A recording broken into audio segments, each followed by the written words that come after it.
The glass towers of Neo-Helena gleamed in the afternoon sun, their reflective surfaces casting prismatic light across the bustling streets below. Autonomous vehicles glided through the air, weaving between the skyscrapers with precision that would have seemed magical a century earlier. Below ground, the vacuum tube transit system hummed with activity, connecting the financial, medical, and research districts in a web of efficient transportation. In this technological metropolis of the late 22nd century, the air was cleaner than it had been in the previous century, but there remained a coldness to it, a sterility that matched the city's sleek, futuristic aesthetic. At the heart of Neo-Helena stood the headquarters of the Eternity Memory Consortium, EMC, its rooftop glittering with electric blue lights. The organization's logo, a syringe encircled by a halo, projected above the entrance in holographic display, rotating slowly as pedestrians walked beneath it. Inside one of EMC's many operating theaters, Dr. Eva Harper stood motionless, her slender figure draped in a form-fitting surgical gown. At 37, she had already earned her reputation as the memory surgeon, one of the elite specialists who could excise painful memories from the human brain with precision that bordered on artistry. Eva's short brown hair was pulled back into a tight bun, revealing her sharp features and steel-gray eyes that rarely betrayed emotion. A thin scar ran beneath her left eyebrow, a remnant from a childhood accident that few ever noticed, and fewer still knew the significance of. On the operating table before her lay Anna Reyes, a 28-year-old woman suffering from severe depression following her husband's death in a terrorist attack. The brain scan above them displayed Anna's traumatic memory as a dark cloud, hovering ominously among the bright neural connections that comprised her consciousness. "I'm just helping her find peace," Eva whispered to herself as she calibrated the nanolaser probe. The device would target specific synapses, deactivating the neural pathways that stored the traumatic memory, then stimulate regrowth to fill the gaps. As she began the procedure, Eva's hands steady, despite years of performing such operations. A child's cry suddenly echoed through the operating theater's sound system. The sound pierced Eva's professional veneer, momentarily transporting her to another time, to screeching tires, shattering glass, and her brother Caleb's terrified screams. Her hands trembled briefly, but she regained control, completing the procedure with the precision that had made her renowned. When Anna awakened in the recovery chamber, tears of relief streamed down her face. "Thank you, Dr. Harper," she said, her voice trembling with emotion. "I feel like I've been reborn." Eva nodded stiffly before stepping into the hallway, an inexplicable unease spreading through her chest. The next morning, she received what should have been career-defining news. The law had approved testing of a new technology, the Omega Memory Protocol, developed by her colleague and mentor, Dr. Rowan Zhao. With a projected accuracy rate exceeding 98% in isolating hypertraumatic memory fragments, it represented a quantum leap in memory surgery. Eva had been selected to perform the first human trial, a tremendous honor that carried equally immense pressure. Her first Omega Protocol patient would be Jonah Blake, a 35-year-old veteran suffering from severe PTSD following 2 years of combat on a distant planetary expedition. He had refused sedatives and sought complete removal of traumatic memories related to combat and the loss of his comrades. The procedure was partly broadcast to medical experts worldwide. Eva had prepared meticulously since 5 a.m., checking each component of the Omega machine and running diagnostic tests. Before entering the operating theater, she touched her mother's white gold wedding ring that she wore on a chain around her neck, and quickly jotted in her journal, "Tomorrow, I'll decide whether to continue or stop." Among the journalists gathered to document this medical milestone was Mara Quinn, a representative of the memory purists movement. At 32, Mara had once been an EMC patient herself before becoming one of the organization's most vocal critics. She believed that erasing Jonah's war memories would rob him of the opportunity to learn to live with his past, while also paving the way for the technology to be exploited for political and military purposes. During Jonah's surgery, as Eva carefully navigated the Omega Protocol's complex interface, the AI monitoring system suddenly flagged an anomaly, unusual activity in an underlying memory region that didn't match Jonah's profile. Dr. Zhao questioned this, as Jonah had never mentioned childhood trauma. The neural display showed a second memory fragment, interwoven with the war memories. A secondary memory. The AI analysis suggested this secondary memory carried even higher emotional intensity than the war memories. Images of a child crumpled in a mangled car, heart-wrenching cries, glass shards scattered across pavement. Eva froze in recognition. This was the scene of her brother's fatal accident when she was 12. A memory she had completely suppressed. But how could it possibly appear in Jonah's brain? A complete stranger. After the surgery, Eva lay in the mental recovery room, her mind reeling. She had erased that memory from the depths of her mind. Yet, here it was, displayed on the machine. Could this memory exist in some form across human consciousness? She wondered. A greater doubt grew. Am I the danger here? Eva realized she had never surgically addressed her brother's memory. She had been too afraid to touch it. Yet it still existed in some hidden form. Now that it had appeared in Jonah, she faced a troubling question. If I continue performing surgeries, am I unknowingly erasing parts of memory that connect us to our past, making us incapable of genuine emotion? When Jonah regained consciousness, instead of showing relief, he panicked, screaming, "That child isn't me!" before repeatedly fainting. Dr. Zhao and Eva were forced to halt the procedure midway, leaving the secondary memory fragment unresolved. This incident raised suspicions among EMC's leadership. They demanded a detailed report from Eva and ordered her to avoid contact with Jonah and to maintain strict confidentiality. Eva found herself caught between loyalty to her profession and the terrifying possibility that she might be the source of the mysterious memory anomaly. In the days that followed, Eva secretly collected data from Jonah's post-operative brain scans. She discovered that the secondary memory was stored in the recombinant hippocampus region, an area that had never been accessed in any previous routine surgery.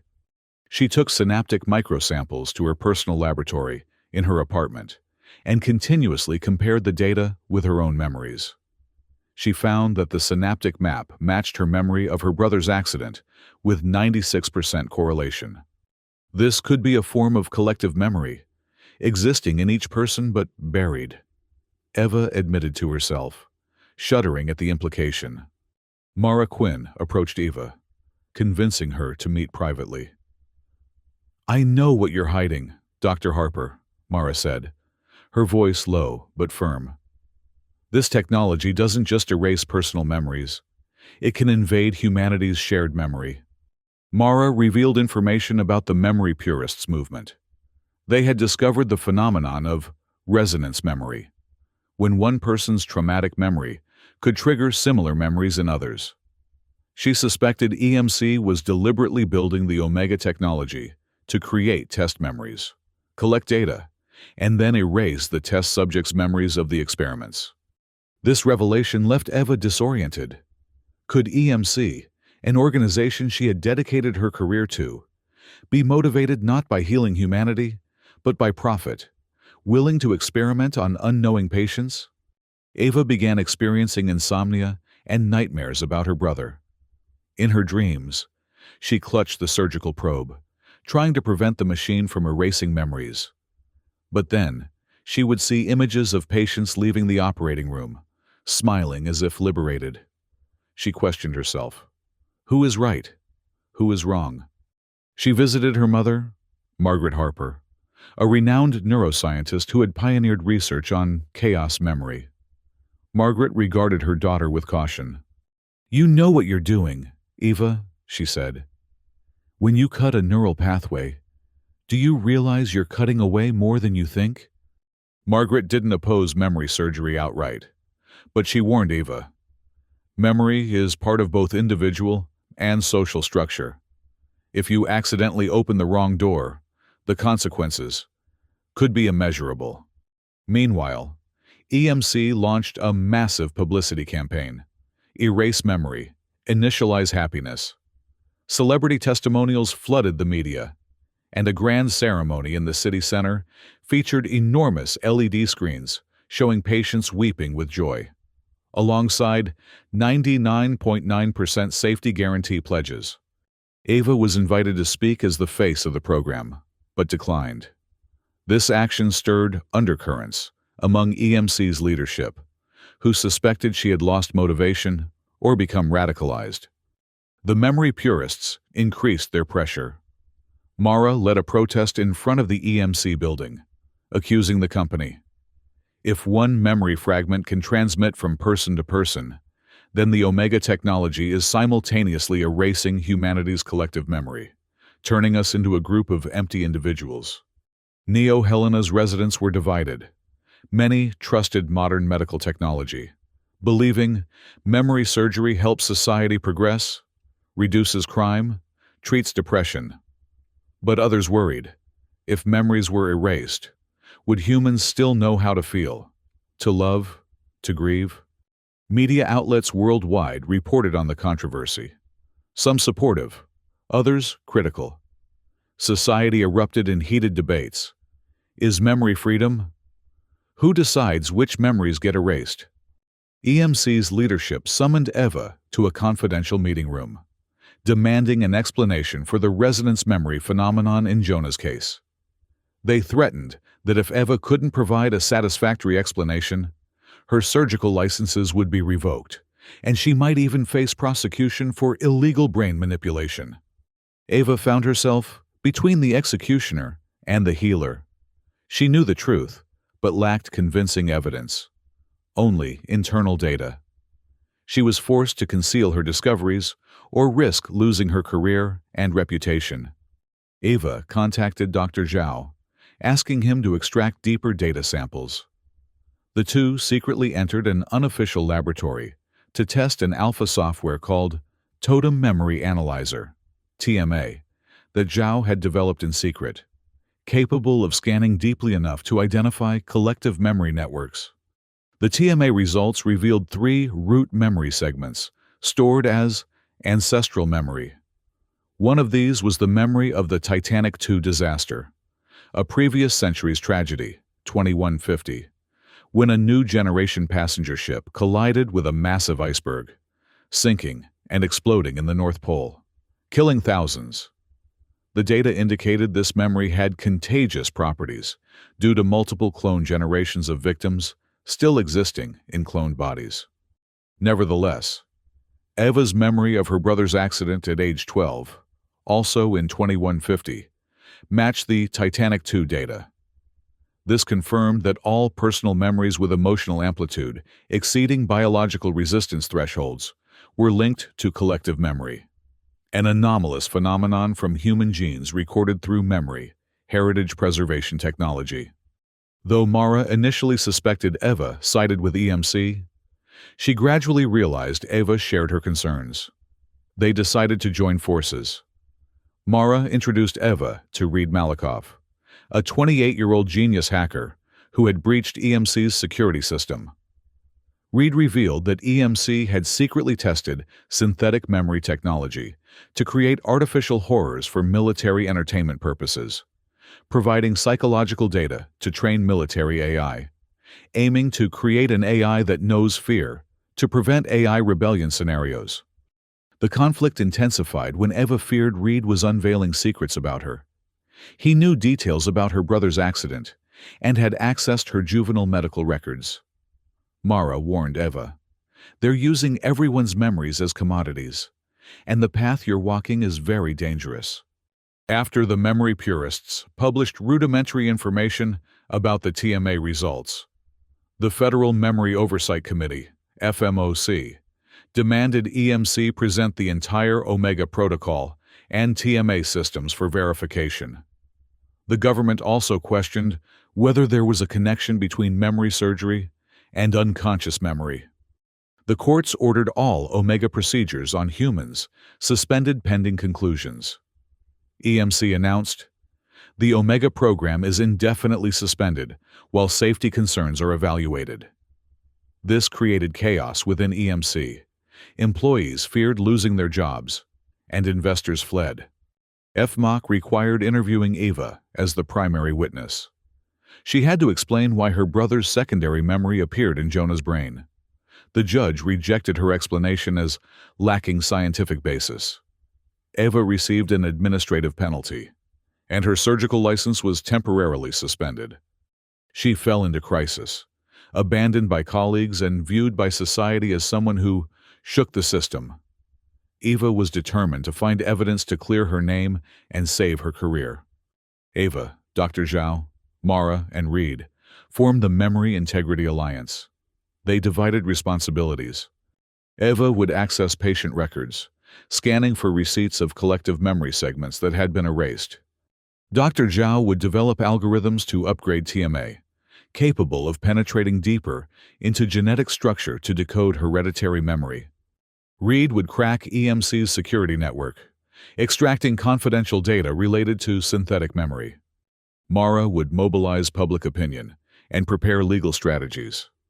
They planned a nighttime infiltration of the Pristine Memory Vault, a super-cold underground repository where EMC stored patients' original memory data. For their first break-in, Reed installed simulated biometric key code to bypass fingerprint and iris security systems.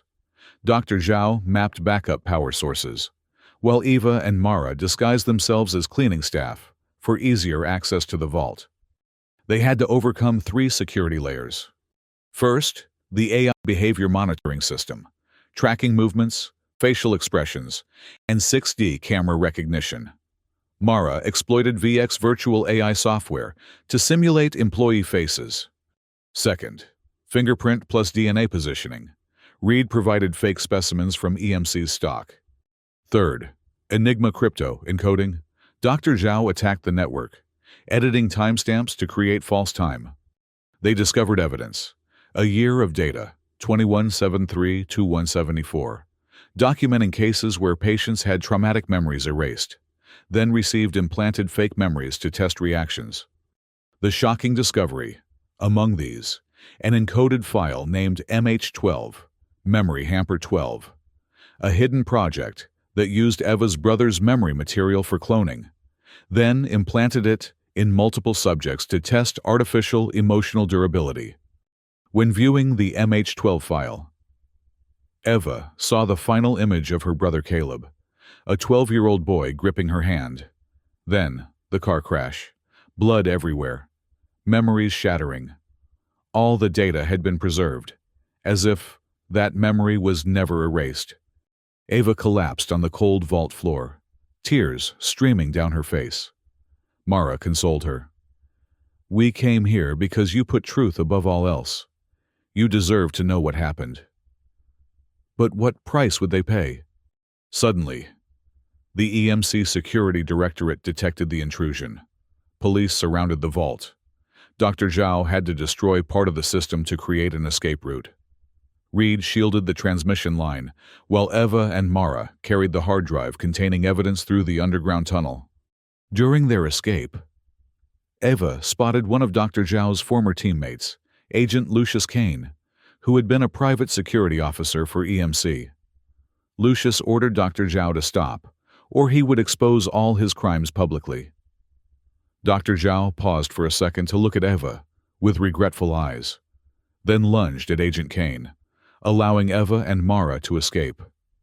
Dr. Zhao was captured amid the ruins of the triggered red alert system. Eva and Mara hid in the slums beneath Neo Helena, living secretly in the poor neighborhood protected by memory purists' supporters. They prepared documents to publicly expose the MH12 secret, organizing a live stream through social media channels. Mara contacted Linda Ross, a 55-year-old veteran investigative journalist, who had exposed many multinational corporations and could provide media support.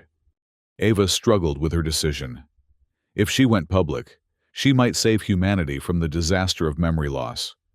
But she would sacrifice her career, personal safety, and possibly her life. She looked at an old photo, Caleb smiling brightly, while learning to ride a bicycle, feeling both the pain and love of the memory. She wondered, should we keep some memories, even if they're painful? She realized the truth. If we erase all painful memories, humans will lose the opportunity to grow and learn. That night, Ava dreamed of her brother whispering, "Don't let them destroy our souls. Ava, keep the pain, so we know who we are." The livestream expose of MH12 took place in the middle of the night, when EMC's security system was momentarily relaxed after Dr. Zhao's capture. In a temporary studio in Neo-Helena's slums, converted from an old warehouse with only 2 walls remaining, 1 camera, and a satellite network connection Reed had remotely established, Eva, trembling but determined, stepped before the lens. She lit a candle and placed Caleb's photo on a small table beside her. "Tonight, I, Eva Harper, known as the Memory Surgeon, will reveal the truth about the technology I helped create," she began. "I once believed erasing painful memories was the best way to save human souls. But the truth I've discovered makes it impossible for me to remain silent." Ava displayed video evidence showing a former patient being brought into the Omega operating room. Then, the Titanic II memory fragment appearing on the brain scan screen. The footage showed AI technicians chuckling as this fake memory was implanted. The next scene showed the patient collapsing, showing signs of severe mental disorder. Then, being taken out of the room, eyes vacant. Mara read aloud an internal recording. "Project MH12. Purpose is to collect psychological combat reflexes for military AI training. Estimated 120 subjects tested to date. Statistical death toll, 43. The information spread rapidly, creating tension like a taut violin string. Mixed with outrage. Many didn't believe in resonance memory erasure, but many others shared, reblogged, tweeted, and emailed authorities demanding investigation. As soon as the livestream was detected, Agent Lucius Kane ordered all possible channels shut down. Digital lockdown command. Cut satellite networks, block studio cameras, cut power. In the chaos, Reed had to create a small leak to maintain the broadcast source. Armed security forces stormed the warehouse, blocking escape routes. Mara used a tear gas drone to create temporary confusion. Eva and Reed rushed out the back door, while Mara held the microphone, continuing to broadcast from a backup phone despite the danger. While running through a dark alley, Eva encountered Dr. Zhao being restrained by 2 agents. He shouted, "Eva, don't stop! The public must know the truth!" Eva rushed forward, pushed away an agent's arm, and helped Dr. Zhao up. He gripped her hand tightly, their eyes meeting in the dim light, both knowing there was no turning back. Lucius Kane appeared, drawing an electric gun aimed directly at Eva and Dr. Zhao. "Emotional attack phase. Dr. Harper, you have no choice." Eva shouted, "I will not be silent. I will make everyone understand that memory is part of us, not something to discard." Eva cried out, "Look into my eyes. The people I've operated on found happiness, not because I took away their memories, but because I helped them face their pain." She turned to Dr. Zhao. "You were right. Memories can't be completely erased. We can only heal by accepting them." Dr. Zhao pleaded, "We must stop the MH12 project. I created this monster, and only I know how to destroy it." He lunged toward the handheld device, entering commands to destroy the MH12 data. Mara's phone screen detected the entire data package being deleted in an instant. Witnessing Dr. Zhao's willingness to sacrifice himself to destroy the data, Lucius hesitated, lowering his gun. He stood stunned. You can save some of this conscience?" Dr. Zhao nodded. If she allows it. Lucius bowed his head, unable to kill them. The Memory Integrity Alliance achieved an initial victory. The MH12 data was deleted, preventing its reappearance. The livestream continued, official information spreading worldwide, making it impossible for EMC to deny the allegations. Ava and Dr. Zhao were arrested, but had created significant impact. Both were taken back to EMC's temporary detention room under strict supervision.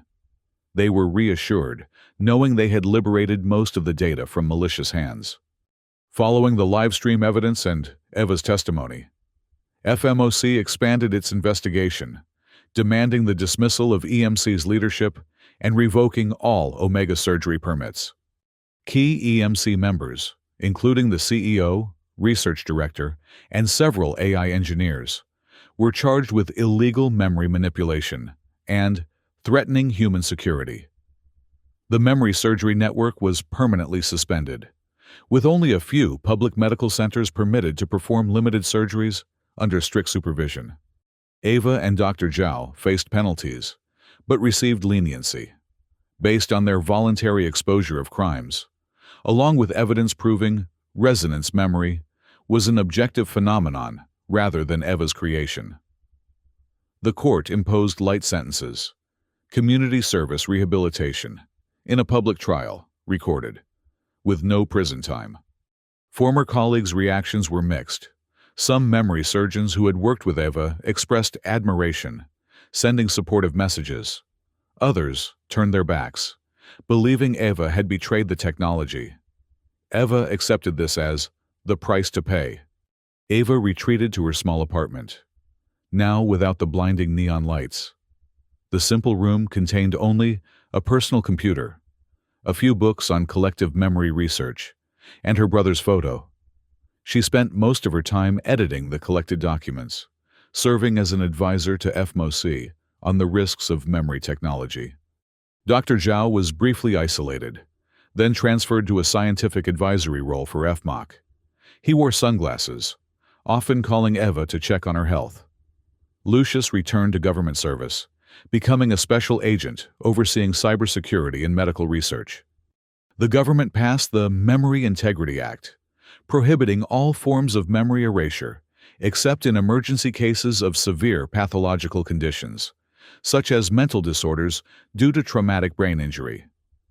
All memory surgeries had to follow a dual review process involving patient representatives and independent experts.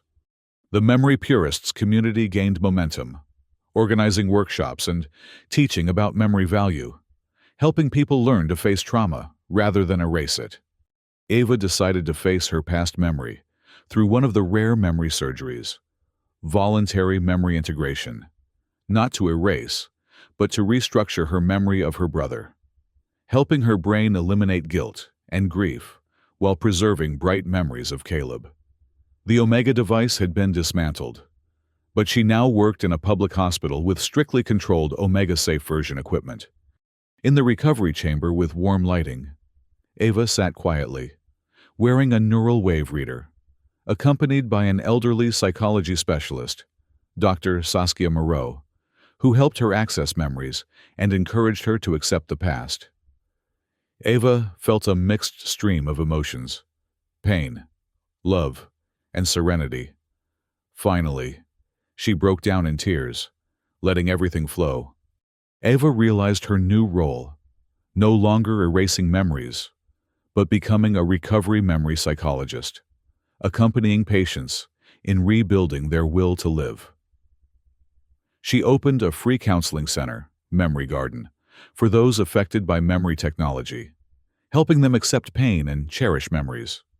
From a memory surgeon specializing in cutting away suffering, Eva transformed into someone who patches positive memories. She returned to teaching at Neo Helena Medical University, offering a course on memory integration and soul revival. Students and colleagues looked at her with respect. Dr. Zhao remained by her side, the two becoming scientific partners, developing Memory Integration Platform, MIP, technology. ensuring all memory surgeries respected human dignity. They often researched together, wrote scientific papers, helping the community understand the value of both painful and happy memories. After its leadership was prosecuted, EMC gradually collapsed, its assets seized. A small portion was purchased by the government and restructured into the National Institute of Memory Sciences, NIMS. Thanks to the MH12 event, Neo-Helena citizens established support groups, believing painful memories were not diseases to be destroyed, but lessons to be preserved. Documentary films and publications on this topic flourished, with public opinion shifting from controversy to a desire to understand human psychology more deeply. In the final scene, on a peaceful afternoon, Eva visited a veteran's family. She sat beside a 22-year-old young man holding a PTSD patient card, smiling as he recalled his wartime days. Eva said softly, "Each memory, however painful, contributes to making us human. Let pain teach us how to live." The scene moved slowly, the sunset light gilding their eyes, warm music rising. In the closing scene, the camera panned across Neo-Helena's architecture, buildings glittering with lights, more peaceful than the initial image.